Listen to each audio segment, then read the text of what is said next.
या देवी सर्वभूतेषु शक्तिरूपेण संस्थिता नमस्तस्यै नमस्तस्यै नमस्तस्यै नमो नमः।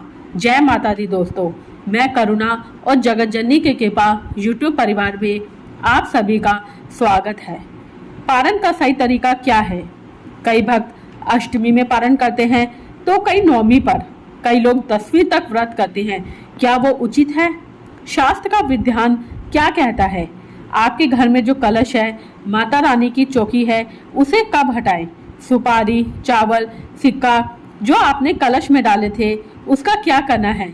इस वीडियो में मैं आपको इस बारे में बताने वाली हूँ। आजकल देखा देखी बहुत हो रही है। कई लोग अष्टमी में कन्या पूजन करते हैं तो हमें लगता है हम भी अष्टमी पर करें। जिन्होंने नवमी पर किया उन्हें देखकर हमें भी लगता है हम भी नवमी पर कन्या पूजन करें, लेकिन नहीं। आपने यदि पहले से ही कन्या पूजन अष्टमी में किया है तो आप सदैव कन्या पूजन अष्टमी पर ही करिए। अब आप तिथि बदलिए मत। यदि आप पहले से ही नवमी में कन्या पूजन करते हैं तो नवमी में ही कन्या पूजन करेंगे और मन में ये शंका रहती है कन्या पूजन के लिए अष्टमी ठीक रहेगी या फिर नवमी तिथि। अष्टमी भी बहुत उत्तम है और नवमी भी बहुत उत्तम है, क्योंकि ये महाअष्टमी महानवमी है। आप दोनों में से एक दिन चुन लीजिए और प्रत्येक वर्ष इसी दिन कन्या पूजन करना चाहिए। तो अब बात करते हैं हमको व्रत का पारण कब पूरा करना चाहिए। कई लोग अष्टमी में ही कन्या पूजन करके अपने व्रत खोल लेते हैं, लेकिन पूरे 9 दिन का व्रत करके ही व्रत का पारण करें। यदि कन्या पूजन आपने अष्टमी के दिन कर भी ली है तो नवमी के दिन भी व्रत रखिए। नौवा नवरात्रा जो होता है वो सिद्धिदात्री का होता है। सिद्धिदात्री की कृपा से ही सारे कार्य सिद्ध होते हैं। कई अष्टमी नवमी के दिन ही दीपक को हटा देते हैं, कलश विसर्जित कर देते हैं। आपका दिया शांत होना चाहिए दशमी के दिन। आपकी नवरात्रि जो पूर्ण होनी चाहिए वो नवमी के दिन तक, और आपका जो दीपक है नवमी की रात तक जलता रहना चाहिए।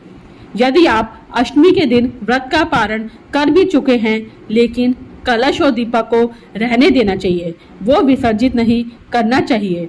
दीपक नवमी के दिन तक जलता रहना चाहिए। अगर दशमी के दिन तक शांत हो जाए तो कोई बात नहीं। यदि आपने मिट्टी की कोई देवी रखी है, देवी का विसर्जन नवमी के दिन कभी भी नहीं होता। इस बात का आप विशेष ध्यान रखिए। ना रात के समय यानी सूर्यास्त के बाद कभी भी विसर्जन नहीं होता। देवी की प्रतिमा का विसर्जन सदैव दशमी के दिन होता है। शास्त्र कहता है दशमी का व्रत नहीं लेना चाहिए। नवरात्रि में दशमी के व्रत का कोई विधान नहीं है। व्रत का पारण तो नवमी के दिन ही कीजिए, लेकिन वस्तुओं का जो विसर्जन है, जैसे कलश का विसर्जन है, आपके पास अन्य सामग्री है, चावल है, माता की मिट्टी की मूर्ति है, चुन्नी है, उनका विसर्जन दशमी को कीजिए। नवमी के दिन अपने व्रत पूरे कर लीजिए, कन्या पूजन हवन सब कर लीजिए। उसके बाद दशमी की सुबह उठिए, नहा धोकर स्वच्छ हो जाइए, माता की पूजा कर लीजिए। माता की मिट्टी की मूर्ति है तो दशमी तिथि को विसर्जित कर देनी चाहिए, और चौकी पर घर की माता की मूर्ति है वो मंदिर में स्थापित कर देनी चाहिए। दशमी के दिन संपूर्ण सामग्री को इकट्ठा कर ले, कलश हो, फूल पत्तियाँ, यदि आपने खेतरी बीजी है तो खेतरी को जल में प्रवाह कर दीजिए। आपने जो माता रानी के सामने दक्षिणा चढ़ाई थी वो पंडित जी को दे दीजिए। अब बात करते हैं हवन की। अष्टमी के दिन या नवमी के दिन, दोनों ही दिन बहुत उत्तम है। आप अष्टमी या नवमी किसी भी दिन हवन करवा सकते हैं, या आप छोटा सा हवन घर पर भी खुद कर सकते हैं। अब जो कलश का जल है वो बहुत ही विशेष होता है। घर में उस जल का छींटा लगाना चाहिए। परिवार के सभी सदस्यों पर उस जल का छींटा छिड़कना चाहिए। उसके बाद उस जल को पवित्र स्थान पर या पीपल के पेड़ पर या किसी अन्य पौधे में डाल दें।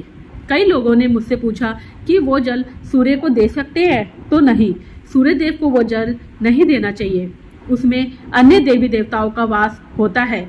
सूर्य भगवान को अर्घ शुद्ध जल का दिया जाता है। कलश का जल नव देवी देवताओं के निमित्त होता है। कलश में जो आपने सिक्का डाला था, कॉइन डाला था, वो आप अपनी तिजोरी में रख सकते हैं, और चावल के दाने आप पक्षियों को खिला सकते हैं या जल में प्रवाह कर सकते हैं। तो इस तरह से मैंने आपको कलश विसर्जन व अन्य सामग्री का क्या करना है संपूर्ण जानकारी दी है। अगर आपके मन में कोई भी शंका है तो कमेंट बॉक्स में आप मुझसे पूछ सकते हैं, और अगर वीडियो अच्छी लगी हो तो कमेंट बॉक्स में जय माता दी लिखना मत भूलना। वीडियो को लाइक और सब्सक्राइब करना मत भूलना। जय माता दी, जय माँ दुर्गा, जय माँ काली। जगत जननी की कृपा आप सभी पर बरसती रहे।